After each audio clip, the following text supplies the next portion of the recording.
नमस्कार। आपका बहुत बहुत स्वागत है महिलाओं की सबसे ज़्यादा प्रतिष्ठित पत्रिका गृहलक्ष्मी के फेसबुक लाइव सेशन में मेरे साथ जुड़ने के लिए। जब मैं टीन एज का था तो उस ज़माने में एक फिल्म आई थी वक्त, जो उस वक्त की सुपर डुपर हिट फिल्म थी। बलराज साहनी, राजकुमार, सुनील दत्त, शशि कपूर, साधना, शर्मिला टैगोर जैसे बड़े सितारे एक साथ थे उस फिल्म में। यूं तो उस फिल्म का हर गाना ही सुपरहिट था, पर जिस गाने का जिक्र हम आज कर रहे हैं उस गाने के बोल थे, आगे भी जाने न तू, पीछे भी जाने न तू, जो भी है बस यही एक पल है, जीने वाले सोच ले यही वक्त है, कर ले पूरी आरज़ू।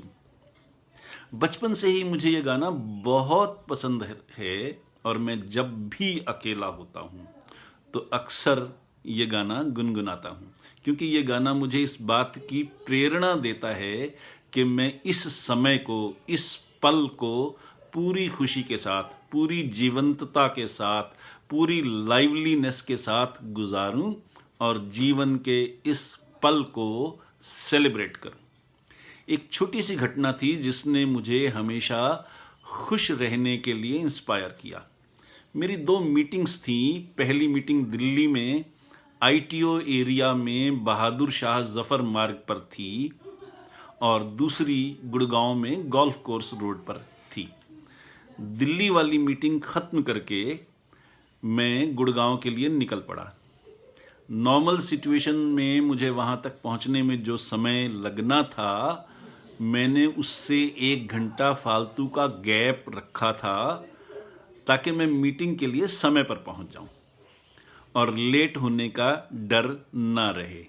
मेरी किस्मत ख़राब थी या शायद ये कहूँ कि बहुत अच्छी थी।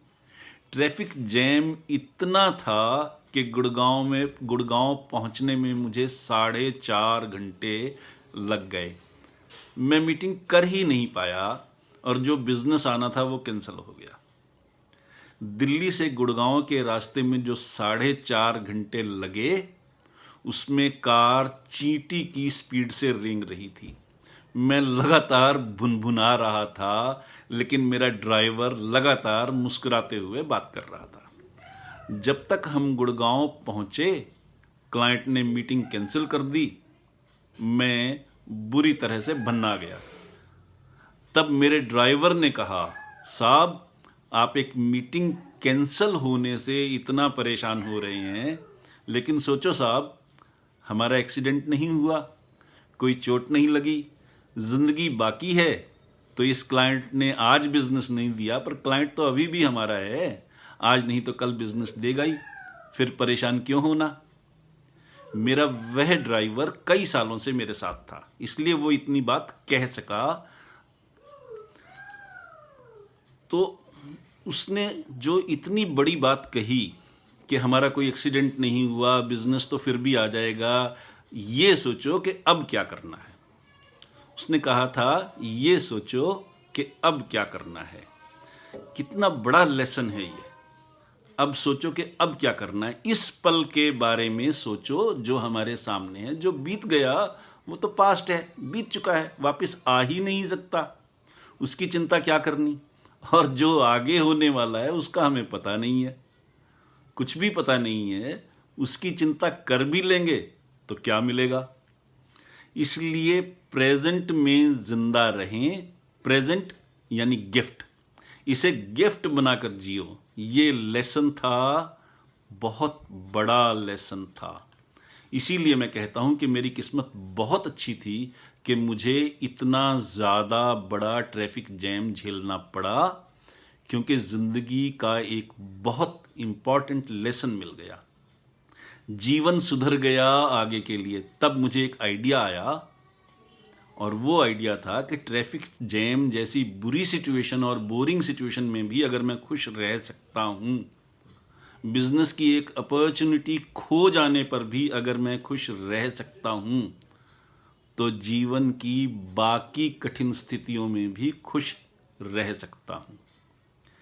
बस यहीं से मेरे हैप्पीनेस गुरु बनने की शुरुआत हुई। जीवन में बहुत सी छोटी छोटी घटनाएं होती हैं, कई छोटी छोटी घटनाएं मिलकर एक बड़ा रिजल्ट देती हैं। कोई एक घटना ही हर बार आपका जीवन बदल दे ऐसा नहीं होता, पर कई छोटी छोटी घटनाएं मिलती हैं, आपस में मिलती हैं, उनका जोड़ बनता है तो आपका जीवन बदल सकता है। ये भी ऐसी ही एक घटना थी जिसने कई दूसरी घटनाओं के साथ मिलकर मुझे हैप्पीनेस गुरु बना डाला। तो आज हम इसी के बारे में बात करेंगे, लेकिन मैं आपको थोड़ा सा वार्न करना चाह रहा हूं कि अपनी बात समझाने के लिए मुझे कुछ चीज़ों को लंबा खींचना पड़ेगा। हो सकता है आपको थोड़ी देर के लिए बोरिंग लगे कि बात बार बार दोहरा रहा हूँ, कुछ बातों को वाकई बार बार दोहराना पड़ेगा, पर जो लेसन और जो टूल्स मैं आपको देना चाहता हूँ उसके लिए वो ज़रूरी है, इसलिए पेशेंस रखिएगा। तो एक बार फिर आपका बहुत बहुत स्वागत है हमारे प्रोग्राम हेलो होम मिनिस्टर में। इस प्रोग्राम में हम हर हफ्ते रविवार को शाम 5 बजे एक नया टॉपिक लेकर हाजिर होते हैं। हमारा आज का टॉपिक है आगे भी जाने न तू। मैं हूं पीके खुराना, मैं एक integrated success and happiness coach हूं, यानी मैं यह ट्रेनिंग देता हूं कि हम सफल कैसे हों और सफलता के साथ साथ सच्ची खुशी कैसे हासिल करें। Holistic success coupled with genuine happiness. और इस प्रोसेस में मैं दिल से, दिमाग से, आत्मा से कूड़ा चुन लेता हूँ। I am the rag picker of the soul. आपको मालूम ही है कि आप सबके लाभ के लिए गृहलक्ष्मी की ओर से इस प्रोग्राम को रिकॉर्ड भी किया जा रहा है, ताकि आप जब चाहें इसे दोबारा भी देख सकें, या फिर आप हमारे YouTube चैनल हैप्पीनेस गुरु पीके खुराना पर भी इसे देख सकती हैं। देखिए, एक बात हमें कभी नहीं भूलनी चाहिए कि जो पल अभी हम जी रहे हैं वही हमारा जीवन है। सिर्फ वही पल हमारा है, बाकी का तो हमें पता ही नहीं। हम अभी हैं, अगले सांस हो ना हो। पहले हमने कोई गलती कर दी तो उस पर पछताने से भी हमें क्या मिलेगा, और जो समय अभी आया ही नहीं उसकी चिंता करते हुए घुलते रहने से भी हमें क्या मिलने वाला है। तो ये सच है कि पछतावा अतीत नहीं बदल सकता और चिंता भविष्य नहीं सुधार सकती। इसलिए वर्तमान का आनंद लेना ही सच्चा सुख है। यही बात रिश्तों पर भी लागू होती है। चलिए मैं अपनी ही बात करता हूँ। जब मेरा समय पूरा हो जाएगा, इस दुनिया में मेरा रोल नहीं रहेगा, सांसें नहीं बचेंगी, और जब मैं नहीं रहूँगा तो मेरे दोस्त लोग मेरे परिवार से मिलने आएंगे। तब वो मेरी प्रशंसा में बहुत कुछ कहेंगे, पर मुझे तो तब कुछ भी नहीं पता चलेगा ना। तो क्या ये ज़्यादा अच्छा नहीं होगा कि मेरे दोस्त मुझे मिलने आज ही आ जाएं और मुझसे मिलकर दिल की बातें करें? क्या मुझे उसमें ज़्यादा खुशी नहीं मिलेगी? जीवन है तो मुझसे कुछ गलतियां भी हुई होंगी, कभी जाने कभी अनजाने किसी का दिल भी दुखा होगा।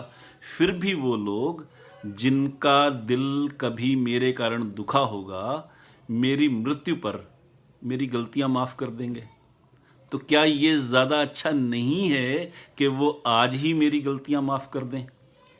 क्या ये भी ज़्यादा अच्छा नहीं है कि अगर उन्हें मुझसे कोई गिला शिकवा है तो मुझे आज ही बता दें, ताकि मैं भी आज ही उनसे माफ़ी मांग लूँ? जब मैं नहीं रहूँगा तो हो सकता है कि मेरे कुछ रिश्तेदार और कुछ दोस्त ये सोचें कि क्या ही अच्छा होता अगर हमने इस इंसान के साथ, पीके खुराना नाम के इस शख्स के साथ कुछ और समय बिताया होता। तो वो काम आज ही कर लो ना भाई, आज ही मेरे पास आ जाओ, आज बिताओ समय मेरे साथ, आज हम दोनों खुश हो लें। इंतज़ार किस बात का? क्योंकि कभी कभी इंतज़ार में ही देर हो जाती है, बहुत देर हो जाती है, और फिर हम पछताते रह जाते हैं। इसलिए आप भी यह पाठ गांठ बांध लीजिए, आज ही मिलिए, आज ही माफ़ कर दीजिए, आज ही माफ़ी मांग लीजिए। इंतज़ार मत कीजिए, समय का क्या भरोसा, हम अब हैं, आगे हो न हो, कल के भरोसे मत रहिए, क्या पता कल ही हो कि ना हो। अगर आप पुरुष हैं जो इस ऑडियंस में मुझे आज सुन रहे हैं और किसी भी कारण से अपने माँ बाप से अलग रहना पड़ रहा है, कारण कोई भी हो, उस पर बहस नहीं है, कारण हजार हो सकते हैं, कोई फर्क नहीं पड़ता। बस कभी कभार अचानक उनके पास चले जाएं, थोड़ा समय उनके साथ बिताएं, अक्सर फ़ोन कर लें, हाल चाल पूछ लें और हाल चाल बता दें। अगर आप महिला हैं तो अपने माँ बाप से तो बात करती ही होंगी, कभी अपने मायके में फ़ोन करके भाभी से बात करें, कभी ननद के घर फ़ोन करके ननद से बात करें, और जब फ़ोन करें तो कोई काम ना बताएं, यूं ही फ़ोन करें, बिना मकसद फ़ोन करें, उनका हालचाल पूछें, अपने हालचाल बताएं और फ़ोन बंद कर दें। फिर देखिए रिश्तों में मिठास कैसे बढ़ती है। शुरू शुरू में अजीब लगेगा आपको भी, और जिन्हें आप फ़ोन कर रही हैं उनको भी। कभी उन्हें शक होगा कोई काम था इसलिए फ़ोन कर दिया, हिचक हुई इसलिए बता नहीं पाई, या शायद भूमिका बन रही है, बैकग्राउंड बना रहे हैं, ग्राउंड बना रहे हैं, अगली बार पता चल जाएगा या उससे अगली बार पता चल जाएगा। शक जायज़ है, दुनिया ही ऐसी है, बिना काम के कौन फ़ोन करता है। लेकिन जब 4-5 बार हो जाएगा और आप कोई काम नहीं बताएंगी तो उन्हें तसल्ली हो जाएगी कि कोई काम नहीं है, कोई स्वार्थ नहीं है, प्रेम है, चिंता है। और जब वो तसल्ली हो जाएगी तो जीवन में फूल खिल जाएंगे, फूल खिल जाएंगे जीवन में। तब मेरा एक सेमिनार चल रहा था, 3-4 साल पुरानी बात है। सेमिनार में एक सज्जन ने अपनी पत्नी की शिकायत की, खुलेआम सबके सामने, हॉल में 200 के लगभग लोग थे, सबके सामने उन्होंने अपनी धर्मपत्नी की शिकायत कर दी। कैसा लगा होगा उनकी बीवी को। पर इसके साथ ही ये भी सवाल है कि अगर एक पति ने सरेआम पब्लिकली अपनी पत्नी की शिकायत की है तो खुद वो भी कितना तपा होगा, कितना कुछ सहा होगा, और कैसे हिम्मत की होगी कि इतने लोगों के सामने अपने परिवार की बात कहे। कोई नहीं कहना चाहता। आज हम रिश्तों में खटास की भरमार देखते हैं। बहुत से ऐसे केस आते हैं मेरे पास जहां पति पत्नी सिर्फ एक मकान में रह रहे हैं, एक मकान में रह रहे हैं क्योंकि बच्चे हैं, परिवार है, समाज है, इज्जत है, पर रिश्ते में कुछ नहीं बचा, कुछ नहीं बचा रिश्ते में कि आपस में बातचीत भी करें। तो बात यह हो रही थी कि एक सज्जन ने सबके सामने पत्नी की शिकायत की। तब मैंने उन सज्जन को बैठ जाने को कहा और पूरी ऑडियंस से कहा कि जो लोग शादीशुदा हैं अपने हाथ ऊपर करें। 90% लोगों ने हाथ ऊपर उठा दिए क्योंकि वो मैरिड थे। मैंने फिर पूछा, आप में से जो लोग मैरिड हैं उनमें से कितने ऐसे हैं जिनको अपने मन पसंद का जीवन साथी मिला है? विल यू बिलीव, सच कह रहा हूं, एक भी हाथ ऊपर नहीं उठा, एक भी। हम इतने निराश हैं अपने जीवन से, अपनों से और अपने आप से। समस्या ये है कि जो नहीं मिला हम उसके पीछे भागते हैं, और जो मिला है उसकी कदर नहीं करते, उसका आनंद नहीं लेते।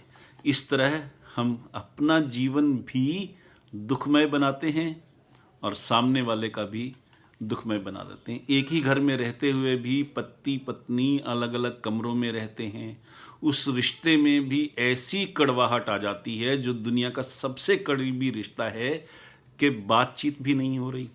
शरीर सौंप दिया लेकिन फिर सपने टूट गए, सपने टूटे तो दिल टूटा, दिल टूटा तो रिश्ता टूटा, रिश्ता टूटा तो परिवार टूटा, परिवार टूटा और खुशियां छूट गई। तो वो नौबत क्यों आने दें? नए शादीशुदा जोड़े बात बात पर नाराज हो जाते हैं, झगड़ पड़ते हैं, बीवी मायके चली जाती है, पति मनाने नहीं आता। हर कोई सोचता है कि मैं सही हूं, सामने वाले को माफी मांगनी चाहिए। धीरे धीरे दूरियां और बढ़ जाती हैं। पहले पहल कभी कभार कोई जना फोन कर लेता है, फिर वो सिलसिला भी बंद हो जाता है, क्योंकि कई बार फोन पर भी बहस हो जाती है और फिर सामने वाला फोन उठाना बंद कर देता है। रिजल्ट क्या होता है? वही जो आपको समझ में आ रहा है। पुलिस कचहरी कोर्ट के चक्कर, वकीलों की फीस और तलाक। बहुत पुरानी बात नहीं है, 2 बच्चे, एक लड़का और एक लड़की, दोनों आईएएस टॉपर। ये 2-3 महीने पुरानी बात है, अखबारों में केस छपा है। दोनों आईएएस टॉपर, दोनों की आंखें मिली, प्यार हुआ, शादी कर ली। 3 साल में तलाक भी हो गया। दोनों पढ़े लिखे थे, आईएएस ऑफिसर्स थे, यानी बहुत अच्छी पोस्ट पर थे, अच्छी इनकम थी, सुख सुविधा, नौकर चाकर, कोई कमी नहीं थी, लेकिन निभा नहीं पाए और अलग होना पड़ गया। ज्ञान था, नॉलेज थी, विजडम नहीं थी, बुद्धिमत्ता नहीं थी, व्यावहारिकता नहीं थी, प्रैक्टिकल जीवन को समझने की व्यावहारिकता नहीं थी। दोनों की ईगो थी, दोनों कहते थे, सहते नहीं थे। कहना जानते थे, सहना नहीं जानते थे। समस्या ये है कि हमारे स्कूल कॉलेज हमें रोजगार के काबिल बनाते हैं, जीवन के काबिल नहीं बनाते, जीवन जीना नहीं सिखाते, खुश रहना नहीं सिखाते। यही कारण है कि सफल दिखने वाले लोग भी असल में बहुत अकेले पड़ जाते हैं, बहुत दुखी रहते हैं और फिर क्या से क्या कर डालते हैं। यही कारण है कि गृह लक्ष्मी को ऐसे सेशन करने पड़ते हैं। यही कारण है कि समाज को हैप्पीनेस गुरु की ज़रूरत पड़ती है, जो जीना सिखाए, सही ढंग से जीना सिखाए, आपको ज़िंदगी का मैनुअल दे ताकि आप खुश रह सकें और जीवन का आनंद उठा सकें। खुशी का सबसे बड़ा रास्ता है सेल्फ कंट्रोल। सेल्फ कंट्रोल यानी आत्मनियंत्रण, यानी आत्मसंयम। आत्मसंयम के कई पहलू हैं, तो आइए समझने की कोशिश करते हैं कि आत्मसंयम से हमारा क्या मतलब है और इसके कितने पहलू। तो आत्मसंयम का पहला पहलू है नम्रता, विनम्रता, और दूसरा पहलू है संवेदनशीलता, सेंसिटिविटी, कंपैशन। तीसरा पहलू है सहनशीलता।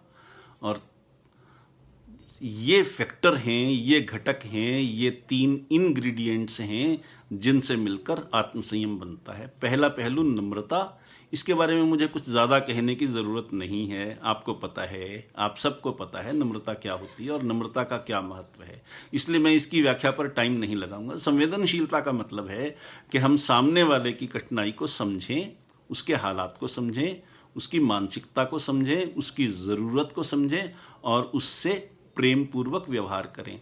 ये भी नम्रता का ही एक और रूप है।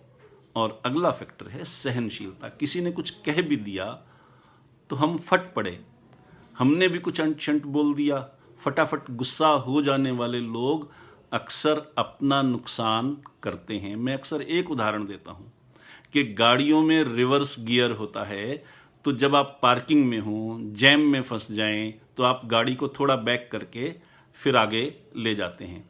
इसी तरह जीवन में जब कहीं कोई हमारा दिल दुखा दे, अपमान कर दे या हमारी बात न माने, तो गुस्सा कर लेना या दिल में गांठ बांध लेना या बदले में सामने वाले का अपमान कर देना हमेशा फायदेमंद नहीं होता।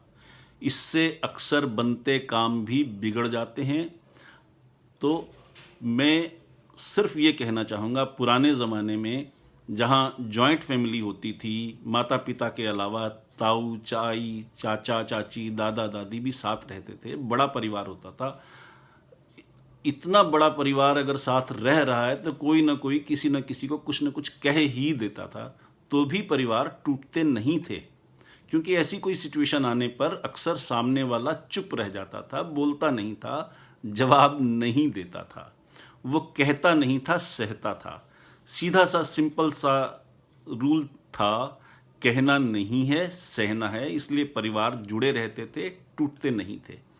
और जब यह सहना बंद हो गया तो परिवार टूट गए। ये कहानी आप सबको पता है, मुझे दोहराने की ज़रूरत नहीं है। तो आत्मसंयम का ये तीसरा महत्वपूर्ण पहलू है सहनशीलता।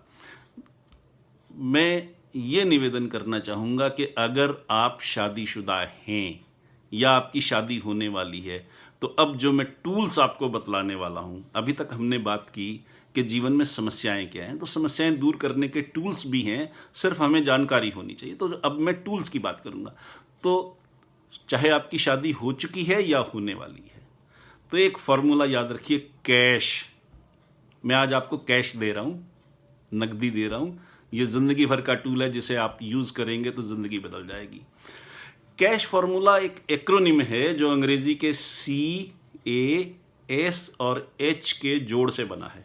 इसमें C से बनता है क्लैरिटी, A से बनता है एक्टिवेशन, S से बनता है स्टेपिंग अप और H से बनता है हैप्पीनेस। तो जीवन में अगर आप हैप्पीनेस चाहती हैं, खुशी चाहती हैं, तो कैश फार्मूला याद रखिए। कैश फार्मूले पर अमल कीजिए। अब C यानी क्लैरिटी की बात करते हैं। हमें अब क्लैरिटी है कि पुरुष होने के कारण पतिदेव दिल के बजाय दिमाग से सोचते हैं। ये सबको पता है, जनरल नॉलेज की बात है। और पतिदेव को क्लैरिटी है कि पत्नी के साथ व्यवहार में दिमाग के बजाय दिल का इस्तेमाल ज़्यादा करें। तो जब ये सिचुएशन आती है तो रिश्ते बने रहते हैं। और अगला स्टेप है A यानी एक्टिवेशन। तो आप सब देवियों को चाहिए कि पतिदेव जब ऑफिस से आएँ तो उनका स्वागत मुस्कान के साथ करें, उन्हें फ्रेश होकर चाय वाय पीने दें, और घर की किसी समस्या पर बात करनी भी हो तो उसके बाद करें, और उसे भी पॉजिटिव तरीके से करें। और पतिदेव को एक्टिवेट करना है अपने आप को ये समझकर कि रिश्ता बनाए रखने के लिए सिर्फ दिमाग से ही नहीं बल्कि दिल से भी सोचना ज़रूरी है। तो पतिदेव को ये चाहिए कि वो दोपहर को एक बार बीवी को फ़ोन करें, ऑफिस से हालचाल पूछ लें, लंच किया कि नहीं किया, बच्चों के स्कूल में क्या हुआ, वगैरह वगैरह। शाम को ऑफिस से चलते वक्त एक फ़ोन और कर दें। ऑफिस में देर हो रही हो तो इन्फॉर्म कर दें। ऑफिस को ऑफिस में ही छोड़ कर आएँ।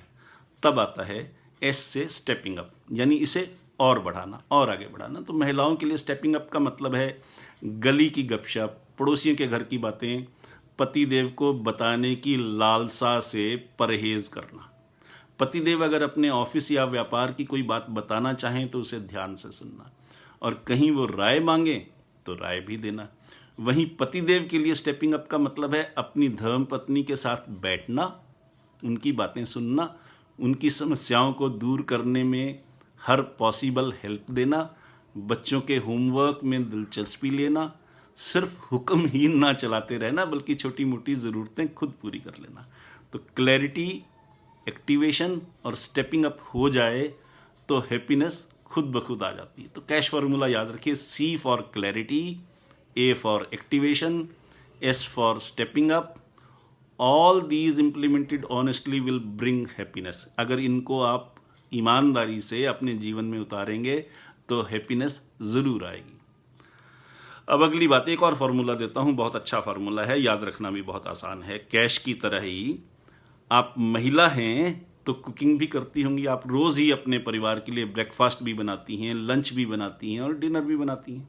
क्या कहा मैंने कहा आप ब्रेकफास्ट, लंच और डिनर तैयार करती हैं। तो ब्रेकफास्ट, लंच और डिनर, ये 3 शब्द याद रखने हैं। और अगर आप ये 3 शब्द याद रखती हैं तो आपके परिवार की समस्याएं सुलझ जाएंगी। तीनों शब्द मैं फिर दोहराता हूँ, ब्रेकफास्ट, लंच, डिनर। इन तीनों का पहला अक्षर याद रखिए। ब्रेकफास्ट का B, लंच का L और डिनर का D, यानी BLD, है ना, आसान याद रखना। B for birth and D for death. Birth पर हमारा कंट्रोल नहीं है। जन्म कब होगा, किसके यहाँ होगा, किन हालातों में होगा, इस पर हमारा कोई कंट्रोल नहीं है, कोई नियंत्रण नहीं है, ये कुदरत के हाथ में है। इसी तरह डेथ पर, मृत्यु पर हमारा कोई कंट्रोल नहीं है। हमारी मृत्यु कब होगी, किन हालातों में होगी, कहाँ होगी, इस पर हमारा कोई कंट्रोल नहीं है। पर बर्थ और डेथ के बीच में एक और चीज़ है जिसे लाइफ कहते हैं। ये हमारा जीवन है, इस पर हमारा पूरा कंट्रोल है। लाइफ पर पूरा कंट्रोल है हमारा। इसको ढंग से जिएं। अगर किसी से प्यार है तो ज़रूर बताएं, किसी के लिए दिल में आदर है तो ज़रूर बताएं, किसी के एहसानमंद हैं तो ज़रूर बताएं, ताकि जब डेथ बेड पर पहुँचें तो रिग्रेट ना हो, दुख ना हो, अफसोस ना हो कि ये बात बता नहीं पाए, अधूरी इच्छाएं साथ ले जाने का गम ना हो, बल्कि वो डेथ पीसफुल हो। तो कैश फार्मूले के साथ साथ BLD का फार्मूला भी याद रखिए। याद रखिए कि बर्थ पर हमारा कोई कंट्रोल नहीं है, डेथ पर हमारा कोई कंट्रोल नहीं है, पर लाइफ यानी L पर हमारा पूरा कंट्रोल है। घर है तो नोक-झोंक तो होगी ही। तब आपको सोचना चाहिए कि कहना है या सहना है। मैं फिर दोहरा रहा हूं, कहना है या सहना है। किसी ने कुछ कह दिया और हम नाराज हो गए तो हमने अपना जीवन कहीं न कहीं रिश्तों में खटास डालने की शुरुआत कर दी। तो जब भी कोई अपमान कर दे, हमारी बात ना माने, तो गुस्सा करने के बजाय थोड़ा सा रिवर्स गियर लगाइए, प्यार का गियर लगाइए, सब्र का गियर लगाइए, सहनशीलता का गियर लगाइए और उस पल को गुजर जाने दीजिए। मेहनत करनी पड़ेगी, अभ्यास करना पड़ेगा, खुद को याद दिलाना पड़ेगा बार बार कि गुस्सा नहीं करना है, तुरंत जवाब नहीं देना है। ये अभ्यास, ये प्रैक्टिस धीरे धीरे होगी पर हो जाएगी। कठिनाई सिर्फ शुरू में आएगी, फिर आदत बन जाएगी। आदत एक बार बन गई तो परेशानी खत्म, क्योंकि गुस्सा कर लेना या दिल में गांठ बांध लेना या बदले में सामने वाले का अपमान कर देना कभी भी फायदेमंद नहीं हो सकता। और हम सब जानते हैं कि इससे बनते काम भी बिगड़ जाते हैं, अच्छे रिश्तों में भी खटास आ जाती। तो ऐसा क्यों होने दें? ये हमारे हाथ में है। तो जिस तरह से हम इसको रोक सकते हैं, इन छोटे से फॉर्मूले को याद रख के इस जीवन में खुशियां भर सकते हैं, इन सिचुएशंस को बदल सकते हैं, तलाक को, सेपरेशन को, दुख को, एक मकान में रहते हुए अलग अलग कमरों में रहने की सिचुएशंस को रोक सकते हैं, बदल सकते हैं। तो क्यों ना बदलें? क्यों ना आज ही माफ़ी मांग लें? क्यों ना आज ही माफ़ कर दें? क्यों ना आज ही दोस्तों के साथ, परिवार के साथ बैठ करके दिल खोल लें? क्यों ना उनकी प्रशंसा कर दें? क्यों ना उनको धन्यवाद दे दें? क्यों ना ग्रेटिट्यूड दिखाएं? भगवान ने इतना कुछ दिया है हमें। हम सिर्फ कोविड के बावजूद, कोरोना के बावजूद जिंदा भी हैं, हेल्दी भी हैं, सर पे छत है, ज़मीन है, परिवार है। इससे बड़ा और क्या हो सकता है? कुछ कठिनाइयाँ हैं, हुई हैं तो सारी दुनिया के साथ हुई हैं, हमारे साथ अकेले के साथ नहीं हुई। तो भगवान को ग्रेटिट्यूड के लिए तो बहुत कुछ अभी भी है हमारे पास, शुक्रिया अदा करने के लिए बहुत कुछ है। परिवार वालों ने साथ दिया, उसके लिए परिवार वालों का शुक्रिया अदा करने के लिए भी हमारे पास बहुत कुछ है। उम्मीद है कि आपको आज ऐसा कुछ ज़रूर समझने को मिला होगा जिससे आपकी आगे की ज़िंदगी बदलेगी, ज़्यादा सुख वाली होगी, ज़्यादा खुशी वाली होगी। आखिर में यही कहूँगा कि आप सब ने इतने धीरज के साथ मेरे साथ इतना समय गुजारा, इसके लिए दिल से शुक्रिया। आपके मन में कोई सवाल हो, कुछ पूछना हो, कुछ बताना हो या कोई सुझाव देना हो तो मुझसे मेरी मेल ID info@mailpkk.com पर या फिर हमारे नंबर 6284696674 पर संपर्क कीजिए। इसके साथ ही हेलो होम मिनिस्टर प्रोग्राम का आज का टॉपिक आगे भी जाने न तू अब समाप्त होता है। अपने होस्ट हैप्पीनेस गुरु PK खुराना को इजाज़त दीजिए। अगले हफ्ते रविवार को शाम 5 बजे फिर मिलते हैं एक नए टॉपिक के साथ। तब तक के लिए खुश रहिए, स्वस्थ रहिए, जीवन का आनंद लीजिए। नमस्कार।